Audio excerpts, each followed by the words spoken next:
Max Celebrates Chinese New Year by Adria F. Klein. Illustrated by Myrnie Gallagher Cole. Max and Lily are good friends. Lily invites Max to a party with her family. Tomorrow is the first day of the Chinese New Year.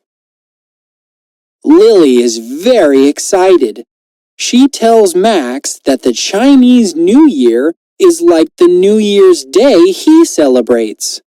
Max celebrates on January 1st. The Chinese New Year takes place in January or February. It lasts 15 days.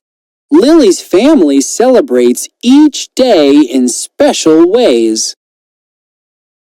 Lily and her parents get ready for the party. They clean the house. Max helps them.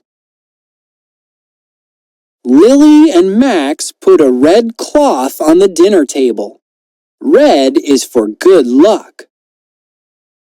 Lily puts flowers on the table. Flowers are for happiness. Max puts oranges on the table. Oranges, too, are for good luck. The next day, Lily, her parents, and Max wear new clothes for the Chinese New Year. They eat sweet rice. They eat cookies and sweet candy, too. Lily and Max have a lot of fun watching the dragon parade. Max wants to celebrate the Chinese New Year with Lily every year. Max and Lily are good friends.